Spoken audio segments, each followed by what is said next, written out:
Good afternoon, everyone. Thank you for joining us for today's session. Today, I have an important guest with us, Nate, and we're going to be talking about winter-proofing your home. It's a live Q&A for buyers and homeowners. So without wasting much time, Nate, please can you introduce yourself to our audience today? Sure, thanks. Thanks for having me. So my name is Nate, or Inspector Nate. I'm a home inspector in the Ottawa area in Canada, and I work with Mike Homes Inspections. I run the Mike Homes Inspections franchise for the Ottawa region. Nice. Thank you so much, Nate, for joining us today. I mean, you could have been anywhere else, but you chose to be with us today. So thank you, thank you, thank you.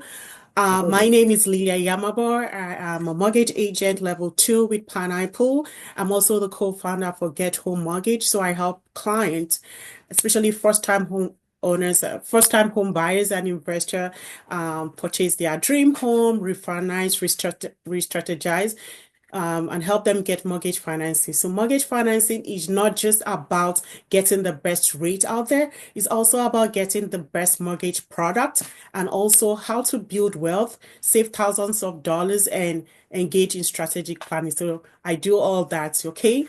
So thank you again, Nate, for having us. Without wasting much time, today we're talking about winter-proofing your home. It's a live Q&A session for buyers and homeowners. We do have a list of questions that have come from our community. So we want you, Nate, to help us debunk some of those myths.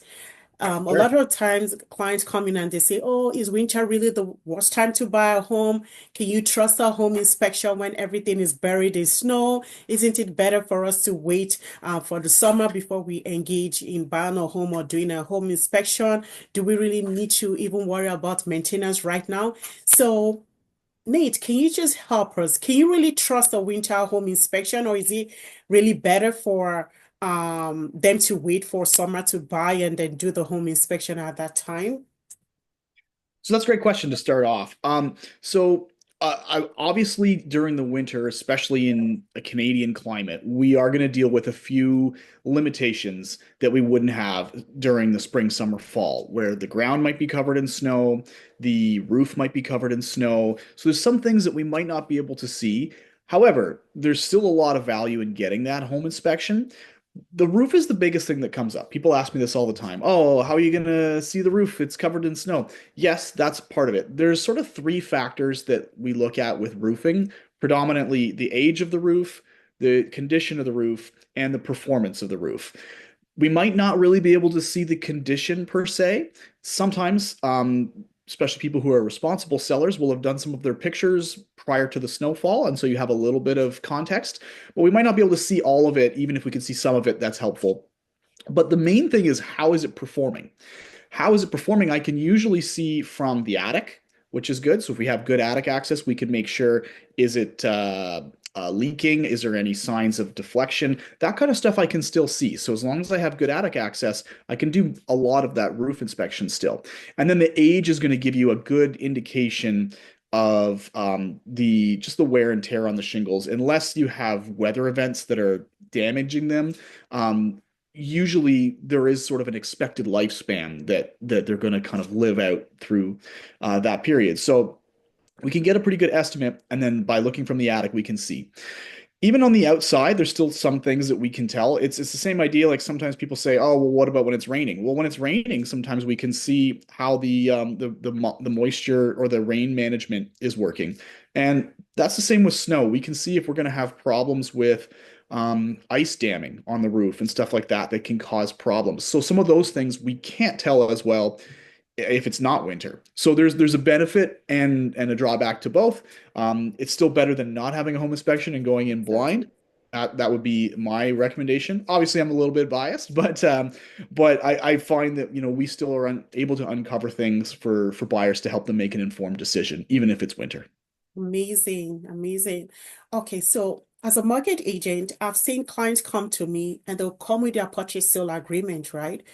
Regardless of whatever weather, whether it's summer or spring or winter.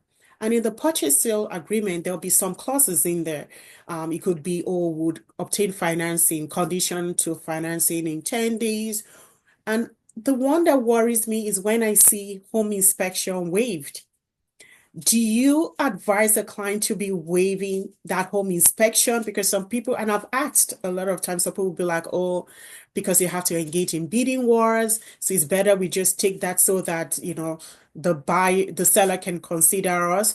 Or they might make comments like, it doesn't really matter, we're still going to overpay in heating bills anyway, so why do a home inspection? What is your perspective? So yeah, so this is something that was especially during the COVID markets was more popular because there was so much competition that you needed to come in with about as clean of an offer as possible. We were also trying to limit the number of people through the home. And so home inspections and even financing clauses a lot of times went by the wayside. And sometimes it might help you get that deal if you needed to be aggressive, but sometimes you also found yourself in a bad spot. And so the main thing with the home inspection is to try and help eliminate surprises when you move in. We're not going to be able to find everything and everything about that house, and that's not really the goal. The goal is to try and identify the major issues, if there are any, and then also have a good kind of hit list of maintenance items that you can do. I'll give you an example from the second house that my wife and I bought. I mean, I did my own inspection, but when we went through it, she was looking at all the different layouts and all the different designs and stuff, and I focused more on the inspection part while we were doing our walkthroughs. And we knew that we needed to do our HVAC system almost day one, a brand new furnace, brand new air conditioner. We knew that the windows were going to be needed to be changed in about 2 years, and then the roofing was going to be needed to change in about 3 to 5 years. And because we knew all that, we were able to budget accordingly, and we structured our mortgage to help that. So when we got our mortgage for the house, we got like a bit of a different part to it as well, using some of our equity from our previous one, so that we could make those upgrades and afford that. If we had have walked into that blind and didn't know that we were going to need to do those three major purchases, that would have been very expensive because like Yes. each one of those we're talking like $10,000 to $20,000 per.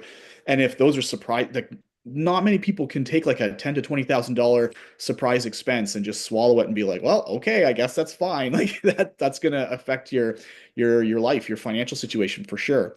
So Mhm. that's really the goal. It's about educating you on the home, eliminating surprises, and making sure that you're set up so that you're set up for success, really, when you do move in. Okay. That is amazing. Is a home inspection really that expensive? Because some people will try to cut corners and save costs. What's a decent amount? I know you do home inspection. I think you said you're primarily located in the Ottawa region, but I know that you guys have locations across Ontario or across Canada. Is that correct? Yeah, we have franchises across Canada. Okay, Um, across so Canada.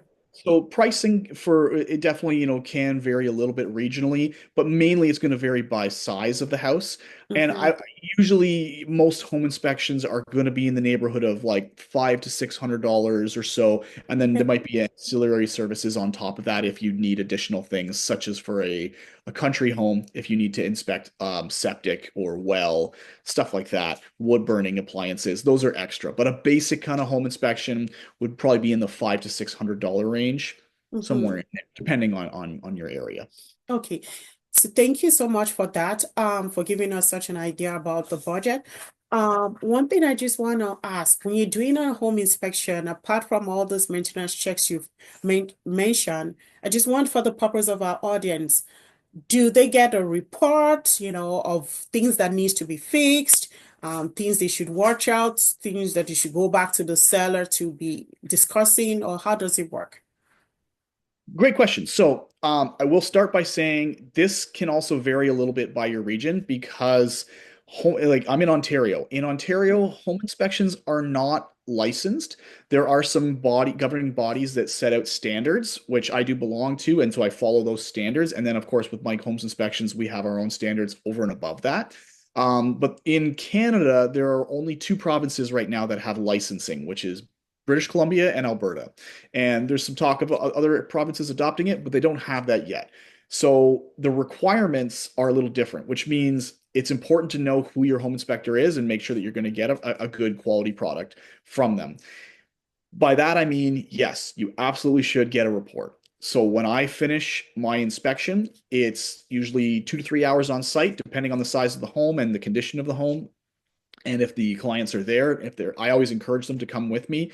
They can ask questions as they go, especially if you're first-time home buyer, upsizing, downsizing, moving from different country, moving from city to the country, or vice versa, and there's just changes. Those are important things to know then about the new house that you might not be familiar with. If you've been renting Mhm. your whole life and now you're going to buy, what kind of maintenance things do I need to take care of that I wasn't responsible for before, or something like Yeah. that. So that is important. And then the report is important as well. That, for me, the way we do it is it'll have a list of all the observations of the different systems that we see. So it'll tell you what size is your air conditioner, what size is your furnace, what type of plumbing, what type of electrical wiring, stuff like that, so that you know what the house is. That can actually really help you when you're filling out your insurance application, because they'll Mhm. ask you a lot of these questions, especially for older True. homes. So True. if you have that, that'll help you with that. It'll list our limitations if we do have any, where certain things we can't see. There's always some things we just can't see. Unfortunately, I'm not Superman, so I can't see through walls the same way. I do have some Mhm. tools that allow me to see some stuff like that, but it's not the same where we're not taking a wall out to see what's behind it. Yeah. Nobody would want that anyways. And then we do have our recommendation sections. And for us, the recommendation sections will call out any potential issues, or maintenance items, or major items. There'll be a picture, usually with an arrow or a circle, showing exactly what we saw, and then a description of what that is and what our recommendation for fixing it is. Whether it's a quick fix, whether you need a specialist, whether you need further evaluation from somebody else. Sometimes we might see something and be like, this isn't quite right. We're not 100% sure why it's all happening, but you need to have a contractor come in and take a look at this further, and then they can figure that out for you. Perfect. Okay. Thank you so much for analyzing that for us, and at least I'll just know what they expect. So just in Ontario and British Columbia, that home inspection is licensed, and if that is Alberta, the case, Alberta and British sorry, Columbia. Yeah. Alberta and British Columbia, and if that is the case, that's when they get the full detailed report. Correct? I mean, any home inspector who is worth a grain of salt should be giving you New a report. report. But this is why it's important to figure out who you're hiring, because like if you're in an unlicensed province, anybody could just slap a sticker on their truck and call themselves a home inspector. Maybe they have a background in construction, or they're a contractor, and they might know some stuff, but they might not really know a proper process. They might not give you a proper report. There's different ways to do it. All of my reports are digital. It's nice and easy to read. It's laid out really well, pictures, descriptions. And if they have any questions, I'm always available to follow up. Reach out So to you. that's usually the important thing, I would say. So you should definitely ask if your home inspector is going to give you a report, if there's pictures and whatnot. They can Yeah. even give you a sample report, maybe. Perfect. So, assuming I'm a first-time home buyer, right? I came to, I listened to Nate speak today, and now I'm about purchasing a home. I have engaged a service to do the home inspection. Home inspection is complete. Is that all? Do I have to worry in the future? Like, is home inspection something that I should be doing from time to time, or is that something I just do one time at the beginning when I want to purchase a home? This is a great question. I would say commonly a lot of people think of the home inspection as something that's done during the transaction, when Hmm. you're buying a home. That's the most common time that people do it, because you're unfamiliar with the house. You've probably walked through it once, maybe twice, prior to putting your offer in. So it's a good time to get it, of course. There are other options that I've done as well recently, especially with new home warranty. That's very similar, but a little bit different in the sense that you just got a brand new home. In Ontario, we a new home comes with a Tarion warranty. Yeah, Items are warranted for 1 year, 2 years, and a couple different things for different years. So always recommend, you can do your 30-day or your 1 year warranty, and then we can help you identify things that you can submit to your builder to have them corrected under that warranty period. We also do maintenance inspections. Maintenance inspections is kind of like going to the doctor for a checkup every year or every couple of years, depending on what you need. And it's just a good way to responsibly own the home, in our opinion. Doesn't necessarily have to be every year, but it's a good kind of regular rhythm to get into. And then, especially if you're planning like a renovation or something, you might want to double check do I have to look at anything else prior to replacing my kitchen, right? There's different types of renovations. There's the renovations that are upgrades that are fun. And then there's the renovations that are more required because of problems, right? It's Mm-hmm. not super fun to replace your chimney. It's not like you're going to invite all your friends over for a brand new chimney party. But if the chimney's going to, have some problems or fall over, you might need to look at that. So True. there, it's a priority, but it's not something that you might think of unless you notice those issues. So sometimes it's good to have an inspection to identify potential pitfalls in the future and get ahead of those and budget for those. Hmm. Okay. I'm glad that you clarified that because people always think it's just a one-time thing. I purchased my home. Yes, it wasn't brand new. It was just one homeowner before me, but now I've done home inspection. I'm good.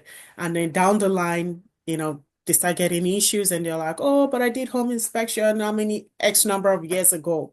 Okay, so thank you so much for clarifying that. As a mortgage agent, people will come to me and say, oh, we're just holding on. We don't want to buy now. We have our down payment. All our documents are in check, but we just want to hold on now and watch the market because we heard that winter mortgage rates are way higher compared to the summer or spring. So we'll just wait.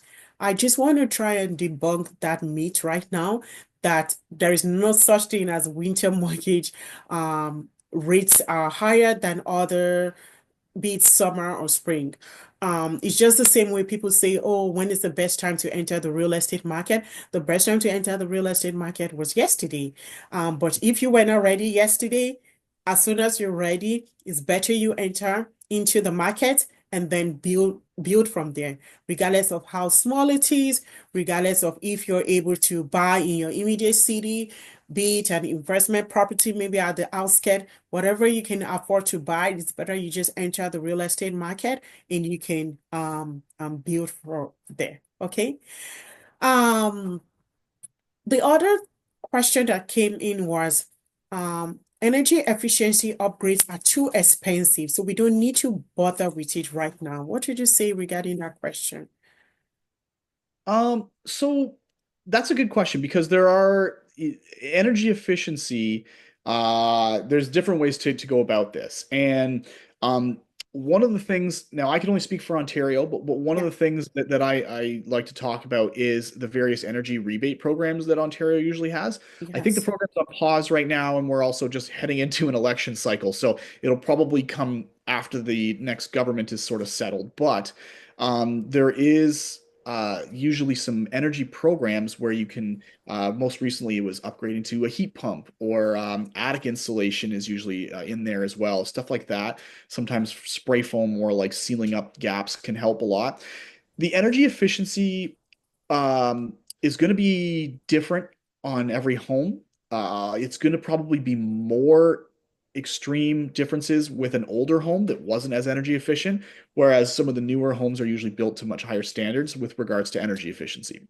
Mm-hmm. Having said that, if you got an older home and your attic insulation is pretty low and you can get government funding or grant to help with that, that's a great solution to bump it up. It'll improve your comfort and it'll potentially improve your resale value as well Yeah. in the future. And your energy bills will come down. Energy bills, though, is more of a long-term play, Yeah. unless you've got really like, there's a lot of leaks happening, but usually you don't just like, put new windows in and then see a return on that investment in the first couple of years. It's usually going to be a number of years, but at the same time, you will see a drop in those energy bills generally if things are done correctly. And I would say with HVAC systems too, going from like an older system or an older air conditioner to some of the newer high efficiency systems or a heat pump, that can definitely change things. So if you're going to be in that house for a while, it is a good idea to look at that kind of thing.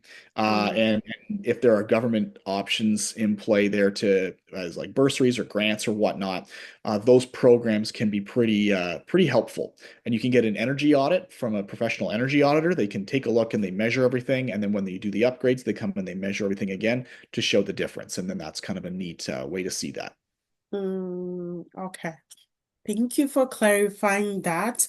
Um, if I am looking for a home inspection, home inspector? What are the qualities I should be watching out for? Because a lot of people out there, first-time home buyers, they don't know. They just say, "Oh, I was told I have to do a home inspection." Like, what are the qualities I'm looking for at that home inspection? A lot of people will just go online, just Google, right?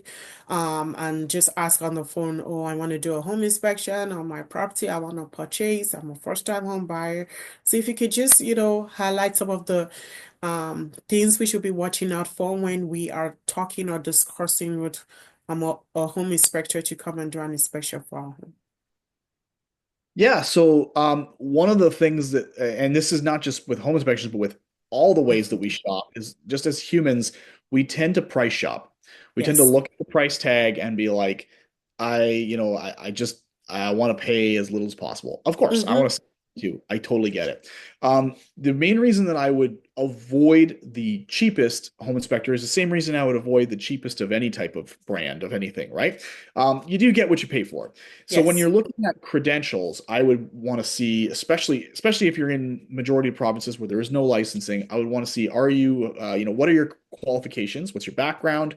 Did you come from this industry? Did you just get into it? How long have you been doing it? Are you affiliated with an organization? Myself, I'm affiliated with CAPI, which is the Canadian Association of Home and Property Inspectors, Yeah. and that's a great organization that I'm very proud that I belong to. They have a vetting process for their members so that you have to go through a bunch of different things to achieve different designations. So I'm a registered home inspector, which is the highest, um, one that they have with that association, and you have to check off all their boxes to be able to call yourself a registered home inspector in that. So that would be one.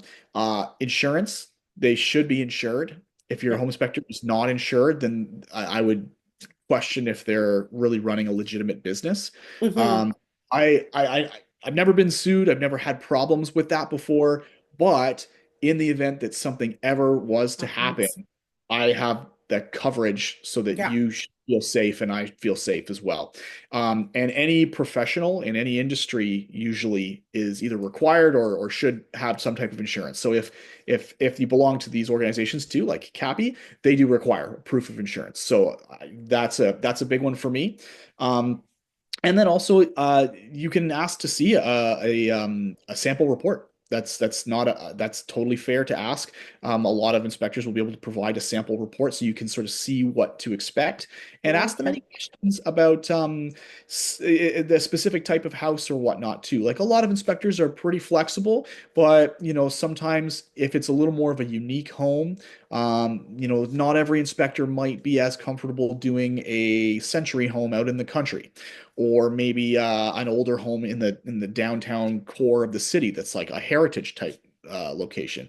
There's differences to those. And even new construction, some people will have more expertise with new construction than others. So you can ask them, this is what I'm looking at, and they can probably tell you if they're comfortable with that, or if they've done that before, if they have experience in that area.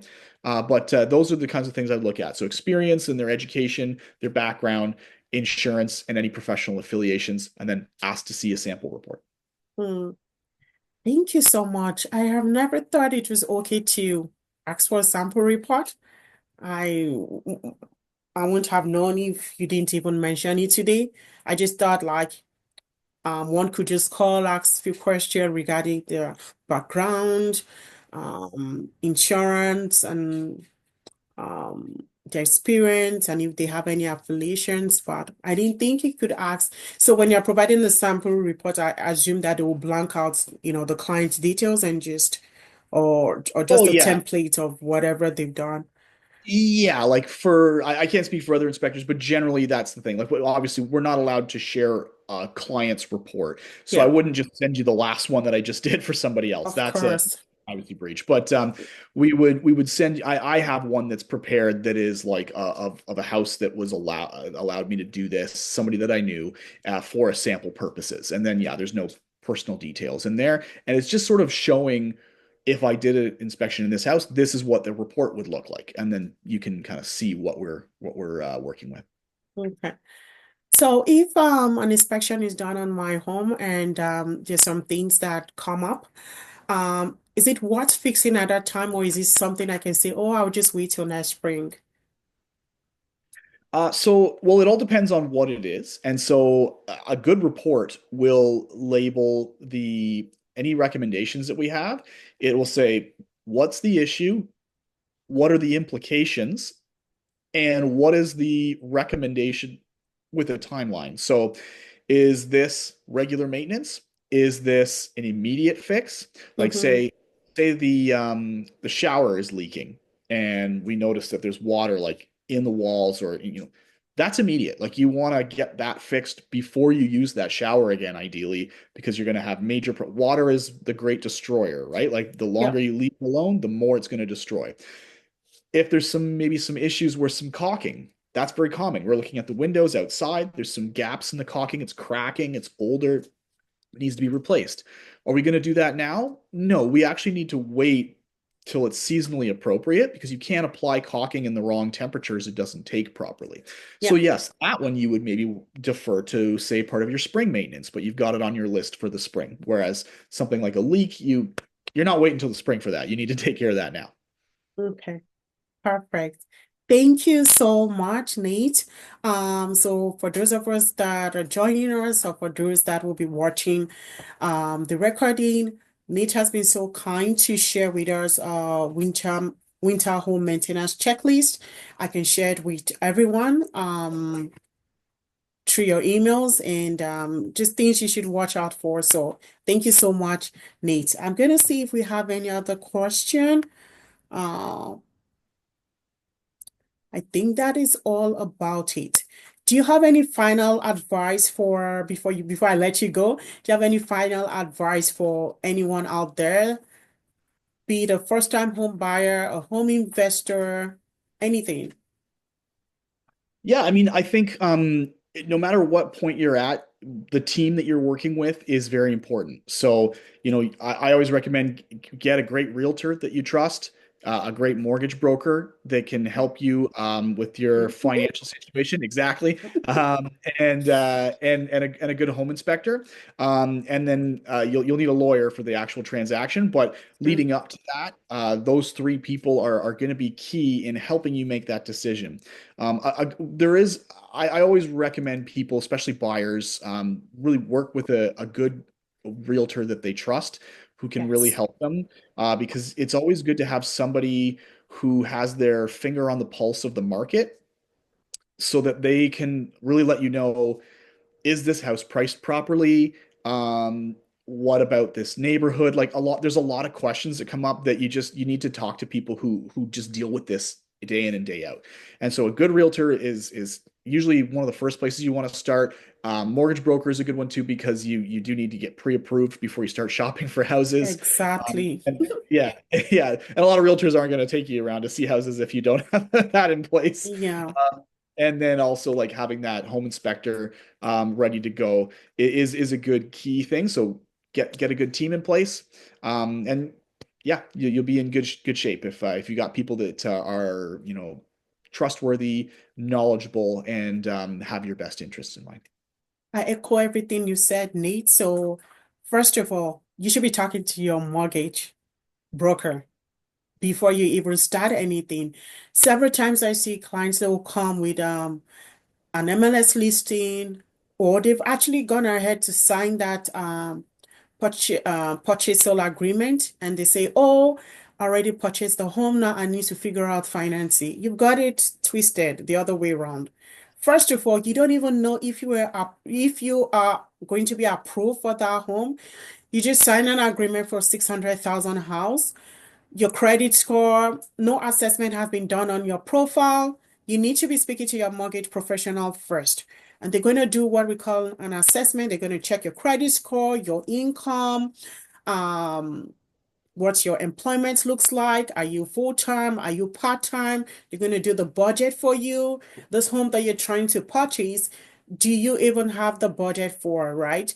Once they come do that assessment, then they will be doing a pre-approval for you and then telling you, based on what you've submitted, this is what you are pre-approved for. And that is what you will take and go and talk to your realtor and you start shopping around that price range. It's a total waste of time for you to go start talking to your realtor and they show, and at the end of the day, you're only going to be approved for a 500,000 home. Meanwhile, he has shown you an 800,000 home. There's not, you're not going to be approved if your situation does not change. So work with your mortgage broker. If there are things that needs to be put in place in within 6 months, within 1 year, so that you can qualify for that 800,000 home, if that is your dream home, work with your mortgage broker to get to that point.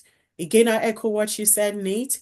Having a good team of professionals, not just your realtor, your mortgage broker, your home inspector, even your accountant. They need to know your financing. Are you purchasing this home with just by yourself, or are you purchasing it with your spouse, or is it a group of family members that are joining forces to purchase home? In Ontario, for example, prices are very high now, except you go to the outskirts. So now a lot of things we're seeing is group of people are coming together to purchase a home, which is perfectly fine. But you just want to talk to your lawyers so they know how they're drafting the agreement and making sure everyone is covered. Okay? So that brings us to the end of today's session. Thank you so much, Nate. Thank you for your time. Thank you for those that were able to join us and for those that will be watching this recording. Until next time, enjoy the rest of your day and have a great day. Bye now. Thanks very much. Thank you, Nate. Bye.